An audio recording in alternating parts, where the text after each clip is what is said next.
10 نشانیاں جب ظاہر ہو جائیں گی فوراً سور پھونکنے کا حکم دے دیا جائے گا.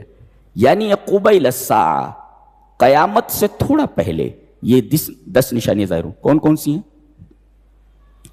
خروج دجال، یہ کہیں ہے کسی جزیرے پر، جی تمیم داری مل چکے ہیں اس سے، پتہ نہیں کون سا جزیرہ ہے. جی خروج دجال ایک، نزول عیسیٰ علیہ السلام، ابھی وہ مرے نہیں ہیں، وہ انہیں موت آنی ہے. کل نفس ذائقۃ الموت. یہ دمشق کی جامع مسجد کے منار شرقی پر اتریں گے اور ایسا لگے گا جیسے ابھی نہا کر اترے ہوئے ہو عیسیٰ علیہ السلام. خروج دجال، دجال کا نکلنا. نزول عیسیٰ ابن مریم، حضرت عیسیٰ علیہ السلام کا نزول 2. اور تیسرے دخان، ایک دھواں اٹھے گا، دخان دھواں. چوتھے یاجوج ماجوج کا نکلنا، خروج یاجوج و ماجوج. اور 5واں یہ یمن سے ایک آگ اٹھے گی جو تمام لوگوں کو میدان حشر کی طرف ہانکے گی. 5. اور سورج کا مغرب سے نکلنا، جی 7. اور سورج کے مغرب سے نکلنے کے فوراً بعد یہ دابہ کا نکلنا، جی 7. اور 3 جگہ زمین کا دھس جانا، ایک مشرق میں، ایک مغرب میں، ایک جزیرۃ العرب میں. یہ 10 نشانیاں جب تک ظاہر نہ ہو جائیں تب تک قیامت نہیں آئے گی، سور نہیں پھونکا جائے گا. ان 10 نشانیوں میں سے ایک نشانی کا تذکرہ یہاں کیا گیا ہے، خروج دابہ. اچھا، یہ دابہ من دواب بالمعروف، یہ جیسے عام چوپائے ہوتے ہیں 4 پیروں والے، یہ جانور ہوگا اور یہ نکلے گا. اخرجنا، ہم اس کو نکالیں گے. اخراج کا مطلب ہوتا ہے کہ جیسے اخرجت المشت من جیبی، میں نے اپنی جیب سے کنگھی کو نکالا. اخرجت المشت من جیبی، اپنی جیب سے میں نے کنگھی کو نکالا. هذا هو الاخراج. اور اخراج کا مطلب ہوتا ہے اظہار ما کان مخفیا، چھپی ہوئی چیز کو ظاہر کر دینا. ابھی چھپا ہوا نا، کنگھی کہاں ہے؟ چھپی ہوئی نا. اظہار ما کان مخفیا، جو چیز چھپی ہوئی تھی اس کو ظاہر کر دینا، وہ الاخراج. تو یہ چھپا ہوا کہیں، جی یہ کہاں چھپا ہوا ہے؟ فی الارض، زمین میں چھپا ہوا ہے. اللہ نے اس کو کہیں چھپا کر رکھا ہوا ہے، یہ چھپا ہوا ہے. پھر اللہ فرما رہا ہے اس کو ہم نکالیں گے. زمین میں چھپا ہوا ہے اور زمین سے ہم اس کو نکالیں گے. اخرجنا، ہم اظہار ما کان مخفیا، چھپی ہوئی چیز ہے وہ، اس کو ہم نکالیں گے. یہ زمین میں چھپا ہوا ہے. دابۃ من الارض، زمین میں چھپا ہوا ہے، اس کو ہم نکالیں گے، ظاہر کریں گے. اچھا کیا ہو گئے؟ چوپایا ہوگا، 4 پیر ہوں گے اس کے. یہ کب نکلے گا؟ سورج مشرق سے نکلنے کے بجائے جب مغرب سے نکلے گا اس کے تھوڑی دیر کے بعد، وقت الضحیٰ، چاشت کے وقت. یعنی سورج مغرب سے نکلا، سورج کے مغرب سے نکلنے کے تھوڑی دیر بعد یہ نکلے گا. یہ تو کب نکلے گا؟ یہ سورج کے مغرب سے نکلنے کے تھوڑی دیر بعد، چاشت کے وقت یہ نکلے گا. کہاں سے نکلے گا؟ زمین سے نکلے گا. نکالے گا کون؟ رب تعالیٰ فرما رہے ہم نکالیں گے. اچھا یہ کون ہوگا؟ یہ دابہ ایک چوپایا ہوگا 4 پیروں والا. اچھا کیا کرے گا؟ یہ تکلمہم، ان سے بات کرے گا. اب 2 باتیں ہیں، کن سے بات کرے گا، پھر کیا بات کرے گا. یہ دونوں چیزیں ہونا. کن سے بات کرے گا؟ یہ تکلمہم، ان سے بات کرے گا. کن سے بات کرے گا یہ، اور کیا بات کرے گا یہ 2 چیزیں جاننا ضروری. اس کا جواب دیا جائے گا کن سے بات کرے گا. یہ ان الناس کانوا بآیاتنا لا یوقنون، جو ہماری نشانیوں پر یقین نہیں رکھتے تھے، ان سے بات کرے گا. یہ ہدہد سلیمان علیہ السلام سے بات کرتا تھا، کیسے نہیں سمجھ میں آ رہا ہے. جی عصا کو ڈالا گیا، زمین پر اژدہا بن گیا، سمجھ میں نہیں آ رہا ہے. جی جی. شہر سبا سے ایک تخت میٹر پلک جھپکتے فلسطین منتقل ہو گیا، نہیں سمجھ میں آ رہا ہے. جی جی. یہ ساری چیزیں ہیں. چیونٹی کیا بول رہی ہے حضرت سلیمان سمجھ میں نہیں سمجھ میں آ رہا ہے، نہیں سمجھ میں آ رہا ہے. تو یہ سب اللہ کی نشانیاں ہیں. اور جو لوگ انکار کرتے ہیں، جو لوگ یقین نہیں رکھتے، ان سے یہ بات کرے گا کہ دیکھو میں بھی تو بات کر رہا ہوں، جانور ہو کر کے میں بات کر رہا ہوں. جن چیزوں کے اوپر تم ایمان نہیں رکھتے تھے، ایقان نہیں رکھتے تھے، دیکھو میں بول رہا ہوں نا. ایسے ہی ہدہد بولتا تھا، اور ایسے ہی سلیمان علیہ السلام ہدہد کی بات سمجھتے تھے جیسے تم میری بات سمجھ رہے ہو. جی. تکلمہم، ان سے بات کرے گا وہ. کن سے؟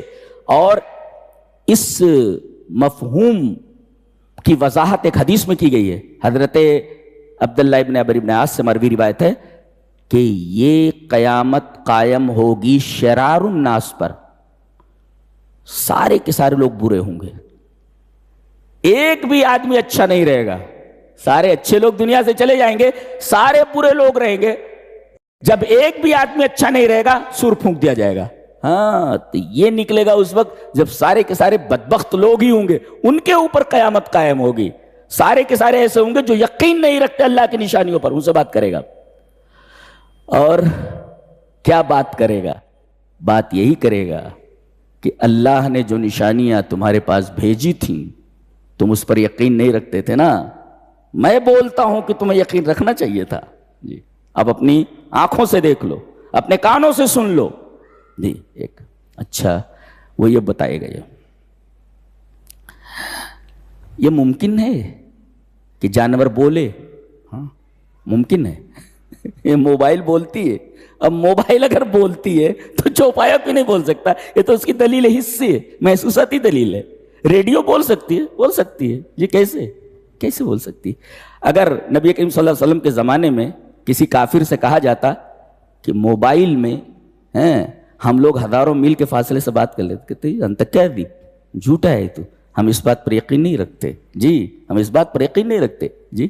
جیسے عرب میں رہنے والے لوگ دیہاتوں میں، آج بھی دیہاتوں میں ریموٹ کارنر پر دیہات میں جب بوڑھے بیٹھ کر بات کرتے ہیں تو ایسا لگتا ہے جیسے قرآن پڑھ رہے ہوں. اتنی اچھی عربی بولتے ہیں، اتنی شاندار عربی، قرآن کی عربی بولتے ہوں. اب تو شہروں کے اندر جو عربی بولی جاتی ہے وہ مکس ہے، وہ شویا تھوڑا معافی مشکل ہے. یہ سب عربی نہیں ہے. معافی مشکل اور شویا کوئی عربی تھوڑی ہے. قرآن کی عربی بولتے ہیں وہ لوگ جو دیہاتوں میں ہیں. ایک ہندوستانی جو ہے عمرہ یا حج کے لیے گیا ہوا تھا بہت عرصہ پہلے. اب تو ہر جگہ ہوٹل پہ ہر چیز مل جاتی ہے، تو وہاں سے روٹی بنانے کے لیے آٹا خریدنا پڑتا تھا. اب اس کو معلوم نہیں کہ عربی میں عجین آٹے کو بولتے ہیں، عجین یا دقیق آٹے کو بولتے ہیں. اب وہ دکان پر گیا، اب وہ دکان والا پوچھتا ہے اشتبغ، کیا چاہیے؟ What do you want؟ اشتبغ. اب یہ سمجھ نہیں پائی اشتبغ کا کیا مطلب ہوتا ہے. اتنا تو سمجھا یہ پوچھ رہا ہے کیا چاہیے ایسا. تو وہ آٹے کی طرف اشارہ کر کے کہہ رہا، گیہوں کی طرف اشارہ کر کے کہتا ہے اس کا یہ وہ گیہوں رکھا ہوتا سامنے، اس کا یہ. تو اب یہ تو جو سمجھ میں نہیں آتا اس کو اس طریقے سے آدمی ظاہر کرتا ہے اس کا یہ. تو جو ریموٹ کارنر کے اوپر دیہاتی لوگ رہتے، بدوی لوگ، وہ اس طرح عربی بولتے ہیں جیسے قرآن کی عربی بول رہے ہوں. تو ان لوگوں کو معلوم ہوا کہ کچھ لوگ انڈیا سے آئے ہوئے اور ایک عجیب قصہ سنا رہے ہیں. جی کیا قصہ ہے؟ بولے ہم لوگوں نے لوہے کو چلتے ہوئے دیکھا ہے. ٹرین، لوہا چل رہا ہے لوہے کے اوپر. بولے انتم کاذبون، جھوٹے ہو تم لوگ، لوہا کہاں چلتا ہے؟ یعنی ابھی ماضی قریب کی بات ہے یہ. تو ایسا ہوتا ہے کہ آدمی کسی بات پر یقین نہیں رکھتا اس لیے کہ وہ چیز اس کے سامنے نہیں آئی ہے. جی. چونکہ قرآن غیبیات پر بحث کرتا ہے، غیب کی باتیں بتاتا ہے، تو یہ تکلمہم ان سے بات کرے گا، تو یہ اس آیت کریمہ پر بحث ہے۔ وَإِذَا وَقَعَ الْقَوْلُ عَلَيْهِمْ أَخْرَجْنَا لَهُمْ دَابَّةً مِّنَ الْأَرْضِ تُكَلِّمُهُمْ أَنَّ النَّاسَ كَانُوا بِآيَاتِنَا لَا يُوقِنُونَ، یہ اس آیت کریمہ کی تفسیر ہے۔ جی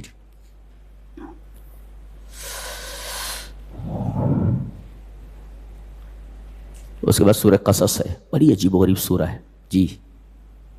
اس کی ابتدا میں اللہ نے ایک عورت سے وعدہ کیا ہے اور اس کو پورا کیا ہے، اور اس سورہ کریمہ کے آخر میں اللہ نے اپنے نبی جناب محمد رسول اللہ صلی اللہ علیہ وسلم سے ایک وعدہ فرمایا، اس کو پورا کیا اس جی۔ اس سورہ کریمہ کے شروع میں اللہ نے ایک عورت سے ایک وعدہ کیا ہے، ام موسیٰ سے، موسیٰ علیہ السلام کی والدہ سے، کیا؟ بیٹے کو صندوق میں ڈال کر کے دریا کے حوالے کر دے، دریا کے حوالے کر دے۔ میرے رب ڈوب جائے گی یہ۔ رب نے فرمایا ہم وعدہ کرتے نا، ان ارادو الیک، ہم بچے کو تیری طرف لوٹا دیں گے، اللہ یہ وعدہ ہے اللہ، اور اللہ لوٹایا حضرت موسیٰ کو ان تک جی۔ اور نبی سے فرمایا گیا تھا ان الذی فرض علیک القرآن لرادک الی معاد، میرے حبیب قرآن آپ کے اوپر فرض کیا گیا ہے۔ ہاں یہ قرآن سنت نہیں ہے، نفل نہیں ہے، یہ قرآن فرض ہے، فرض ہے۔ اس پر ایمان لانا، اس کی تلاوت کرنا، اس کی تبلیغ کرنا، اس پر غور و فکر کرنا، غور و فکر کو لوگوں تک بیان کرنا جی، لوگوں سے بیان کرنا، یہ ساری چیزیں فرض ہیں۔ یہ اگر تم ایسا کرو گے تو تم کو ہم پھر مکہ لوٹا دیں گے جہاں سے تمہیں نکالا گیا ہے۔